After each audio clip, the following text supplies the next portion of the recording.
Ayan. Ang gaganda po ng ating mga alaga po rito, mga pariente, oh.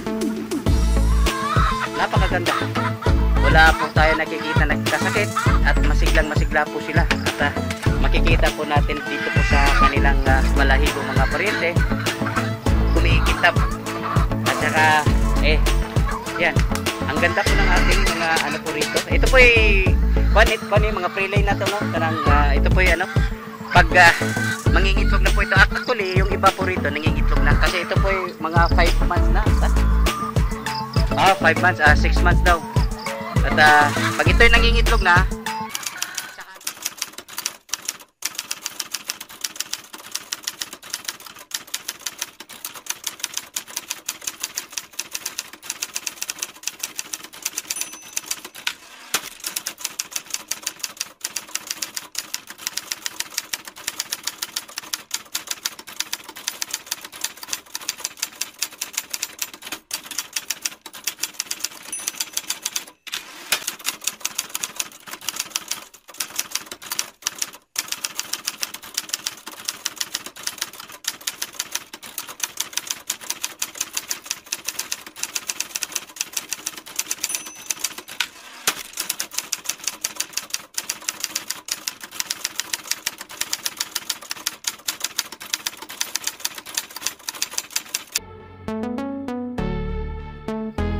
mga pariente, isang mainit na umaga.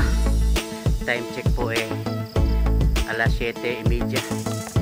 Ayan, at update po tayo sa farm at dito po tayo magsisimula. Dito po sa ating kamatis. Ito po ay Diamante Max, 16 days after transplanting ngayong araw. Ayan. At ito na nga po, medyo yung pagitan po ng ating plat, medyo malago po yung damo po rito. At balak ko sana papadaanan ito ng ating rotivator, yung maliit natin na rotivator po natin, kasi pwede din po yung pang weeder. Kaso nga lang medyo kasi laging umuulan, maputik po siya mga pariente, kaya hindi po pwede yung po ating rotivator. Kaya kahapon po medyo sa umaga hanggang tanghali medyo mainit, tinira na po natin ito na herbicide, kasi balak ko po itong papadaluyan po ng tubig lagon po mga pariente. Ayan, at so far so good itong ating kamatis po. At kung makikita ho ninyo, medyo maganda yung pagkagawa po ng yung kanilang po, yung pang sangga, yung trellis. Ito po ay pang sangga, kung sakaling sila po ay tatangkad na, ito po ay pang sangga. At ito po ay pattern po ng may isa tayo kasamahan po rito na nakapag trabaho doon po sa bandang Sudlon. At ito po raw ginagawa po nila. Kaya ako ito na rin po gagawin po natin. Sana naman po itong ating kamatis po hindi po ito magkakasakit katulad po ng nasundan po nito. Nagkasakit po ng tawag po nila yung kugo. Yung pong nangungulot po yung dahon. Namumunga pa rin siya mga pariente, pero kokonti lang at saka ilang pitasan na po mga pariente. Kaya yung mga bulaklak po noon hindi po, marami pong hindi nagtutuloy. At ang pangit po ng yung bunga po niya. Sana naman pong itong batch na ito medyo hindi po tayo tatamaan po ng sakit. At sana rin po tatama po tayo sa magandang presyo, mataas na presyo. Kasi nung pong unang cropping din po natin, medyo hindi po tayo tumama sa magandang presyo po ng kamatis. Ayan, at ito na lang po yung ipapalinis po natin, kasi marami po yung yung damo, yung sa nasa pinakapuno po niya. Yun, mano-mano po natin aalisin po yung damo na nasa puno. Ayan po mga pariente. Kailangan aalisin po itong mga damo dito po sa pinakapuno po niya. Ayan. Update na rin po tayo mamaya doon po sa ating yung okra, nandoon po. Okra, siling panigang at saka siling atsal. Ayan. At dito rin lang naman tayo. Update na rin po tayo dito po sa ating ito po ating talong mga pariente. At ako po nagagalak. Kahapon po pansin ko po ang dami pong bulaklak po mga pariente. Pero ito pong bulaklak, pa ito? Mayroon pa pong 2-3 linggo bago po ito yung itong bulaklak na ano, maging bunga at mapipitas na. Medyo, pero ang dami pong bulaklak yung susunod mga paryente at nalinis na rin po siya. At pansin rin po natin yung dahon po ng ating talong po kahit papano sumisigla po siya ng ano, dahan-dahan. Kasi panay pong ulan mga paryente. Kaya nga po siya ano, bumabalik po yung sigla ng ating ano, yung talong at kasabay po nitong gumaganda po yung dahon po nila. Ito na nga po yung pong ano, yung bulaklak. Ang dami pong bulaklak mga paryente, kaya inaasahan natin na ano, 3 weeks from now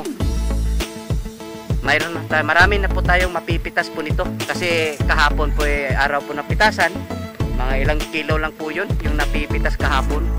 Ayan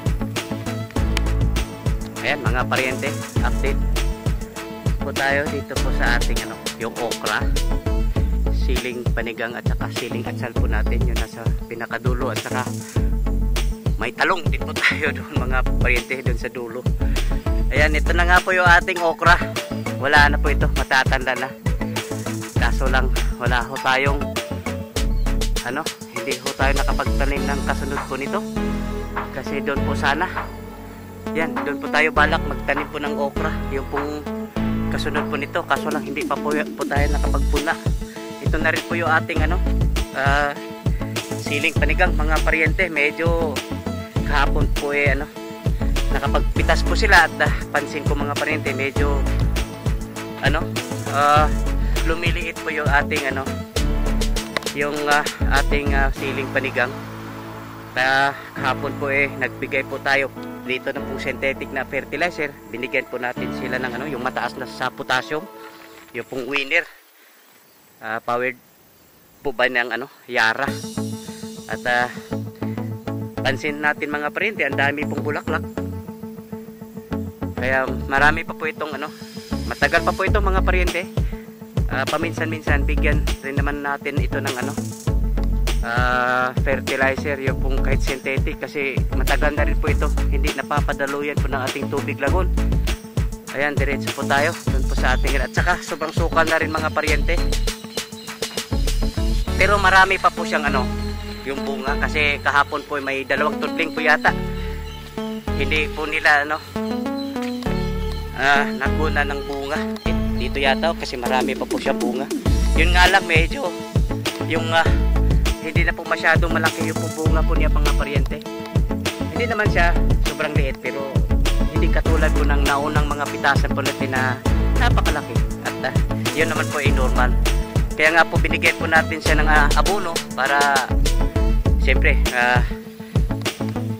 makapagpatuloy pa po siyang ano, baka kulang lang po ng ano, yung abono po. At ito na rin po yung ating talong mga paryente. Itong ating talong po kahit saan na lang. Ayan, kasi yun na nga, marami ho tayong nagpunla ho tayo ng talong, tapos sa hindi sinasadya mga paryente, nahaluan po ng kamatis. Kasi itong dapat na talong na ito, doon po ito sa may ano, yung sa may ano po riyan, yung papaya, inaararo na nga mga paryente. At dito sa dulo makakabuo pa tayo ng ano, siguro mga maiiksing plat po rito, siguro 2 plat, 3. Dito tayo balak mag ano, tanim po ng ano, okra, kahit 2 o ano, 3 tudling, maiiksing tudling mga paryente. Dito makabuo po tayo ng medyo mahababa. Doon po may kabuo po tayo ng maiksing 2 tudling po roon.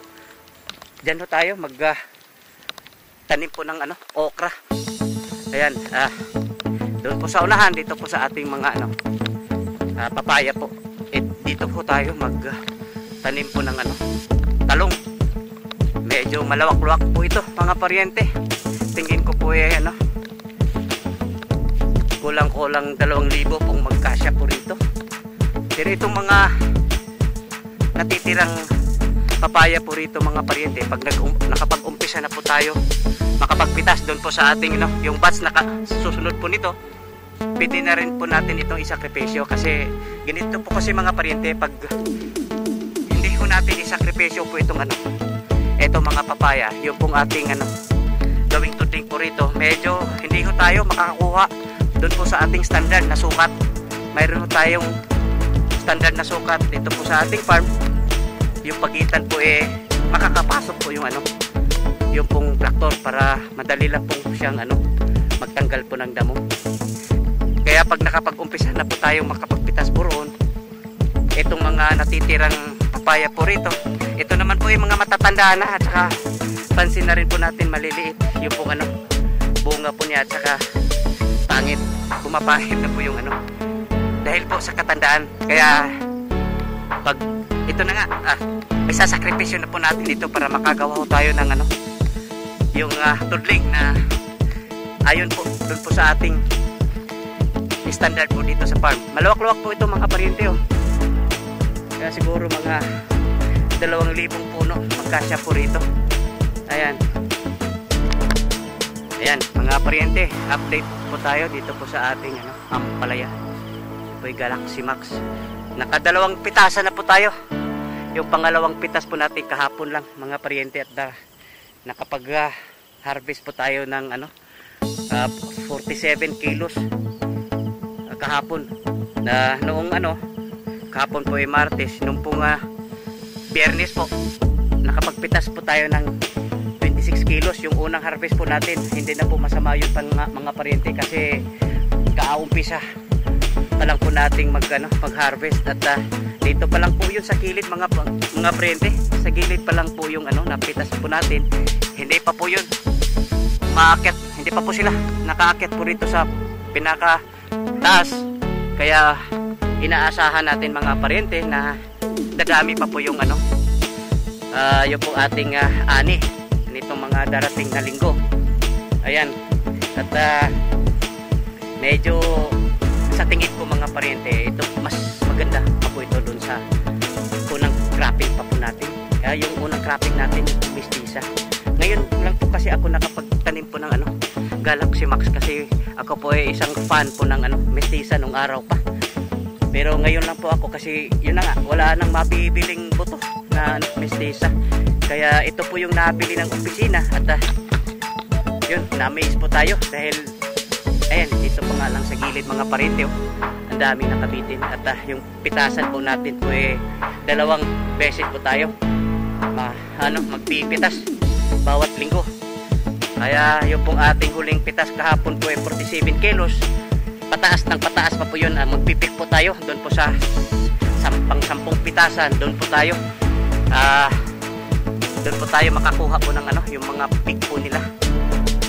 Pang 10 pitasan hanggang pang 12. Umaasa po tayo na magpipik yung pong ating harvest. At umaasa rin po tayo mga paryente, yung pong presyo po ng ampalaya tataas din. Yan. Buti na lang ngayon mga paryente, kahit papaano medyo mataas yung presyo ng ampalaya ngayon. Hindi katulad po ng unang cropping po nating ampalaya. Hindi talaga buong cycle po ng buong cycle po ng ating ampalaya, yung first cropping po natin, hindi po tayo tumama sa magandang presyo. Kaya sa pagkakataong ito, tayo po yung umasa na kahit papaano kikita po tayo, kasi yung trend po ng presyo mga paryente medyo mataas.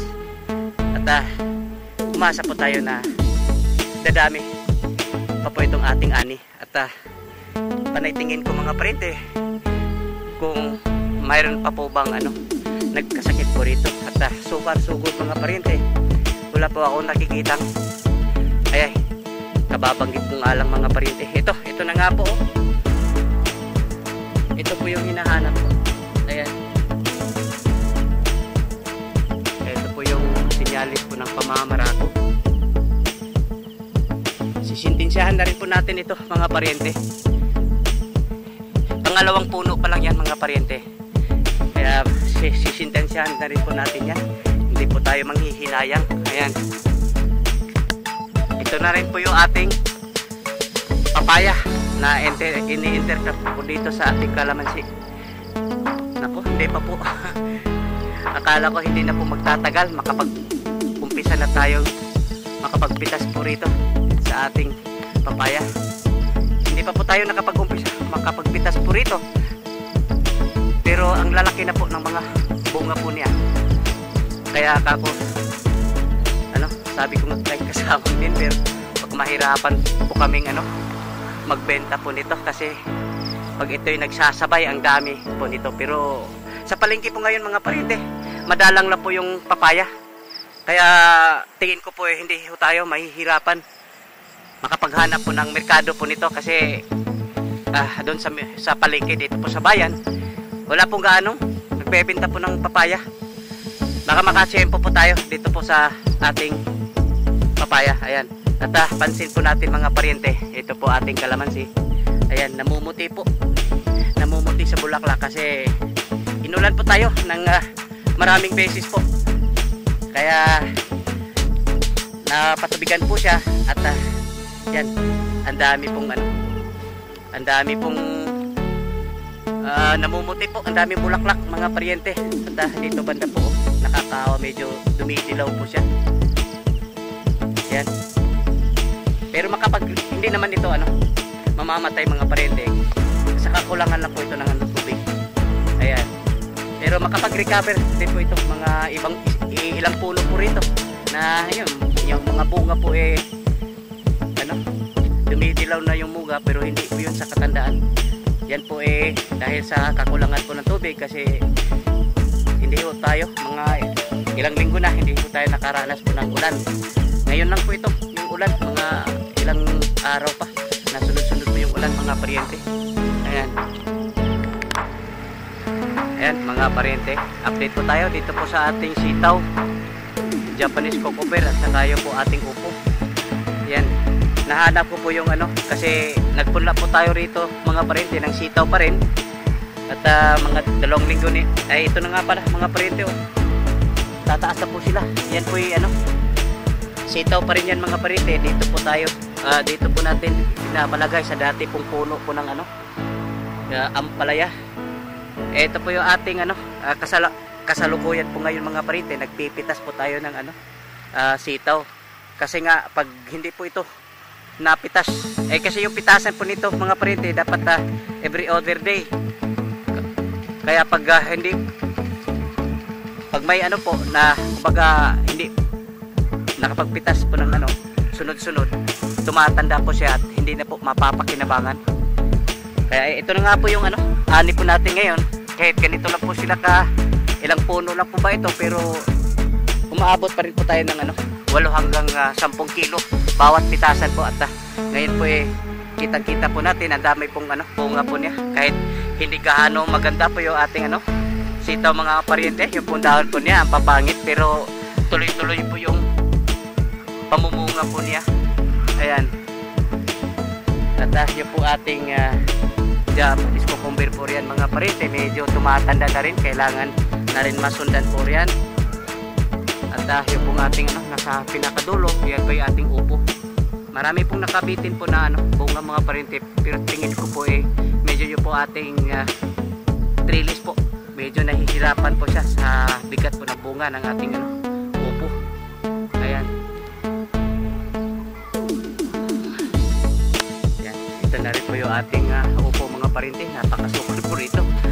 Yan, hirap na hirap po yung ating trellis sa taas, yung gapangan po niya sa taas mga pariente, kasi napakabigat po ng ito pong ating yung bunga po nating upo, mabigat po, kaya lumalaylay po siya ng todo. Ayan.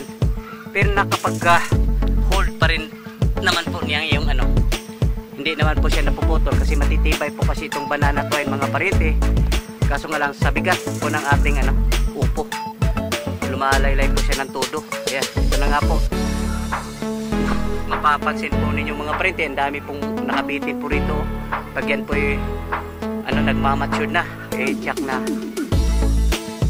maglalaylay po itong ating trellis po rito. Mabigat po kasi itong upo mga pariente. Ayan, napakataba pa naman. Yung iba nga nasa gumapang dito sa lupa, dapat ito nasa taas. Ayan.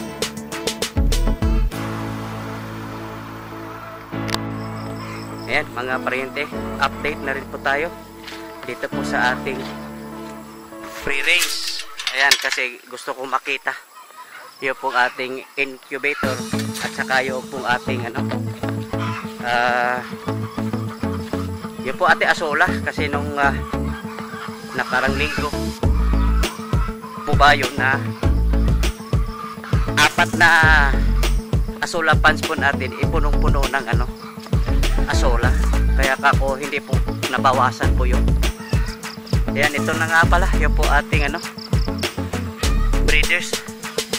Ayan, breeders. Ito po yung ating native. Ayan, titignan ho natin kasi may pinapadampot po ako rito na nagkasakit. Mahirap na pag Diyos, naman akong nakuha na ninyong masakiton rin no, nagadungoy dire. Oh, mayo, kay katakot-takot to. Nanaday tayo kuhan dire, Diyos, katong para dito malapok dire. Tuwa dito, ito duha. Bugat kayo ito, atuloy ito tabangan. Yan, ito na nga pala, si kasama Joshua mga parente, tayo po nato. Kasi tapos na po yung kanyang trial at makapag-focus naman siya uli po rito dito po sa ating clearance kasi magmula po kasing nawala po ito si kasama Joshua, medyo nagkaingon-ingon itong clearance po rito kasi hindi po sila wala na pong nakapag-guide po sa kanila mga parente. Ay ang ganda mayo Diyos pakuanin ay daghang kuan dito kaning dito sa bodega na to skilid na daghang kuan na to baka.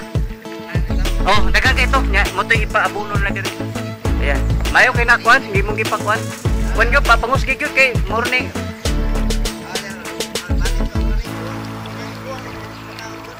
Wala lagi to marbise kay upat ka buka ko na aptan diri nga puno.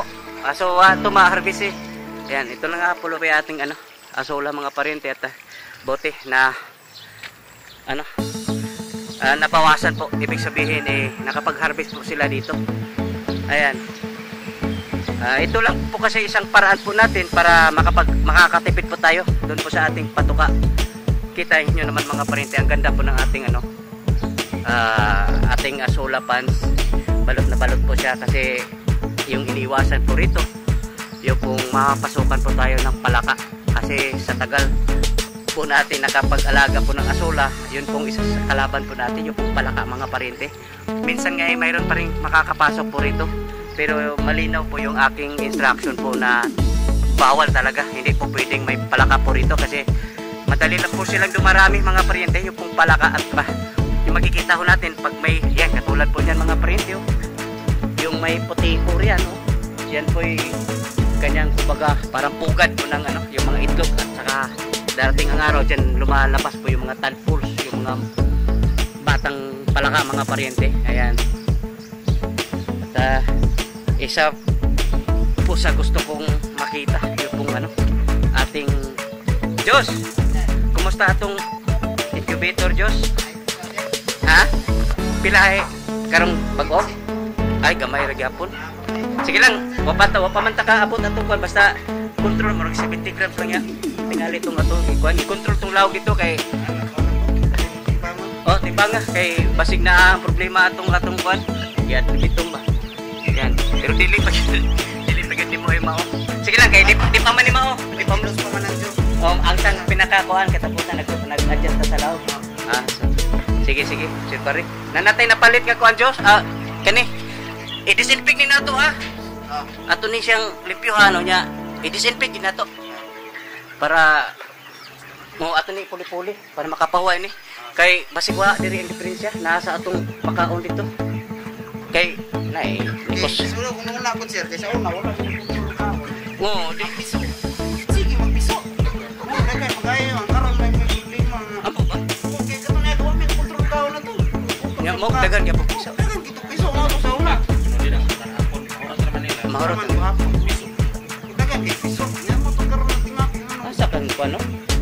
Sige lang kay makapahuway ni siya sa takibaw. Kuan kay wa man 24/7 man. Sige lang nag-order na ko. Nag-spare kay ko sa. Pero i-disinfect niya. Kada human og kuan na disinfect kita. Nya nani siya katong tubig. Oo. Kay at least makapahuway po ni siya atong puli-puli ba. Kay murag ni atong produksyon ng pila ka semana wala ra ba.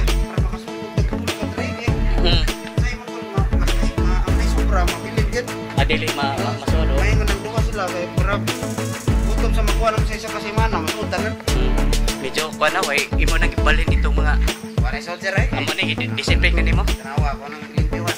Yun ang Oh. balik. Ayan. Talaga. Oo, nihayag ko. Ito, wala na pong laman. Yung po ating nursery mga parente kasi dine-disinfect. Ito ni kasama Joshua. Itong lahat na nursery po natin. At makikita po natin. Pati yung mga alikabok po rito. Nilinis po niya, oh. Ay, yung delikado po nito baka nakawin. Nindot na kayo ba? Oo. Oo. Hasta tong kano i-disinfect ni Juan. Kani yung rice hull. Oo. Ayan, ganda na po na ating nursery. Kaya pag kuhan, bali na po ito ni mong kuhan. Bali na rin, oh. Ayan.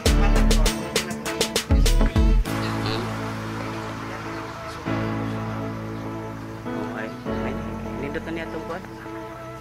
Basta sa production na to, kuhan, kaya medyo ni-pick up na ba atong kuhan, ihaw ba, ni-pick up. So, ay, may gani, nursery pa lang, may hawa na. So, mulagi. So, pasabot nga, nindot atong tubo kay nursery pa lang. Pwede naman silang support na sa atong program diri. Ikay kuan. Adi part na diri kay importante kay na. Oh. Di importante na siya. Kuan magina siya, Diyos kanang schedule magina siya. Oh, kuan na, i-request na. Oh, kinahanglan ng program oy. Kuan na siya. I-post na kay importante kay na. Uli man kag bitoko ni mong manok, sige nagkaon, di mo dako. Unya, way purga na bitokon, sige nagkagpakaon nya daot. Bitok. Ayan mga paryente. Mabutit na tsimpuhan po natin ngayong umaga na magbibigay po ng pagkain yung po ating kasamahan po dito. Kasi kasama ang Jason. Ayan. Ang gaganda po ng ating mga alaga po rito mga paryente, oh. Napakaganda. Wala po tayo nakikita nagkasakit at masiglang-masigla po sila. At makikita po natin dito po sa kanilang balahibo mga paryente. Kumikintab. At saka, yan. Ang ganda po ng ating mga ano po rito. Ito po yung mga prelay na to, no? Karang, ito po yung pag mangingitlog na po ito. Actually, yung iba po rito nangingitlog na. Kasi ito po yung mga 5 months na. 5 months, 6 months daw. At pag ito yung nangingitlog na, saka natin ililipat doon po sa ating layers. Doon po, may dalawa po tayong layers ko po na malalaki. Ililipat na po natin. Pero yung iba po nito mga parente, nangingitlog na po. Ayan. Ang gaganda po ng ating po rito, yung ating mga pre-layers. Ayan. Dala po sila, oh.